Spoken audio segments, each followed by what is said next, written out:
Let's study effectively with MISI CT Skill Builder.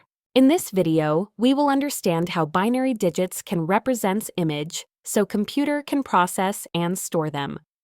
Have you ever stopped to think about how your phone captures a perfect sunset? Or how your favorite song can just stream out of thin air?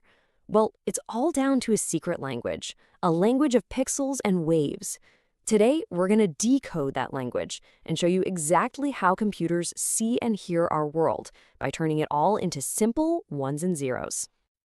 So, take a look at this. You and I see these beautiful, vibrant hot air balloons floating in a bright blue sky. But a computer, it sees something totally different. No balloons, no sky, just a huge, incredibly organized list of numbers. So the big question is, how on earth does this gorgeous real-world scene get translated into, just data? To figure that out, we have to do what the computer does. We have to zoom in, way, way in. See, a computer doesn't see the whole big picture at once. Instead, it breaks it down into a massive grid of tiny, little, manageable pieces. And as we get closer and closer, the magic trick starts to reveal itself. All those smooth, blended colors? Nope. They're actually a mosaic, a grid of tiny squares. And each square is just one single, solid color. The illusion of a photograph suddenly gives way to the cold, hard logic of a computer grid. And each one of these little squares has a name. It's a pixel. Think of it as the fundamental atom of any digital image. It's the smallest possible dot. Seriously, every single picture on your screen, your phone, your TV, whatever, is just a giant grid made of thousands or even millions of these tiny pixels, each one shining with its own specific color. Okay, so we've got our grid of pixels, but how does a computer know what color to paint each one? Well, that's where the computer's mother tongue comes in, binary. Let's see how these simple ones and zeros can build a whole image right from scratch. Now, this string of ones and zeros, it probably looks like total nonsense to us. But for a computer, it's a perfectly clear set of instructions.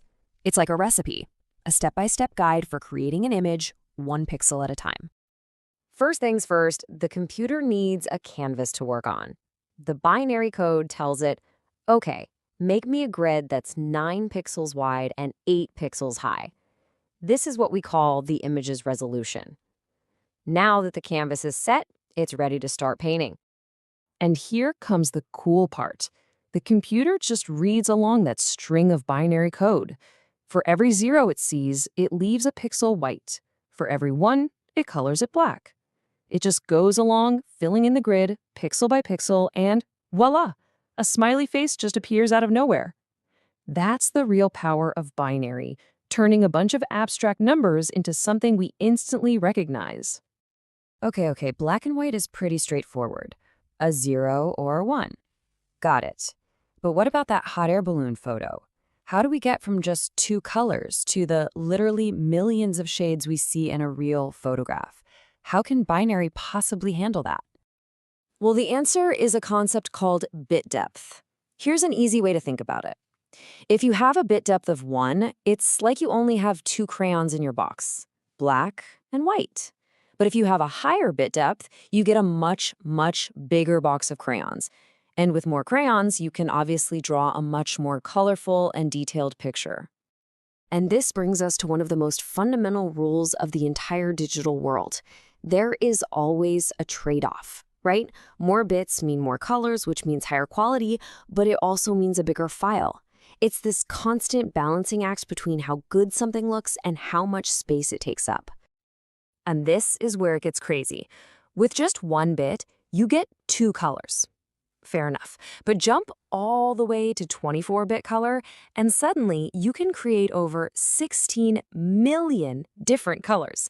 That is more colors than the human eye can even tell apart. It's not just a little better, it's exponentially more powerful. And you can see it right here. The 24-bit image on the left looks incredible, right? Smooth, realistic.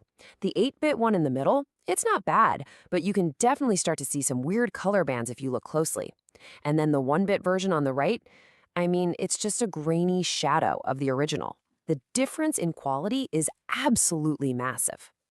So, what about that trade-off? The file size. Well, that 1-bit image is tiny, just 91 kilobytes. You could email that no problem. But that gorgeous 24-bit photo, it's a chunky 4.3 megabytes. That's a huge jump, and it's all because of that extra data needed for all those millions of colors. And that leaves us with one last, pretty fascinating question to think about. As our digital copies get better and better every year, with higher resolutions and faster sample rates, at what point does the illusion stop being an illusion? Where does the copy become indistinguishable from the real thing? Thanks for watching. If this helped you clear up the concept, hit that like button and share it with a friend who might be struggling with it too. Let's build those skills together.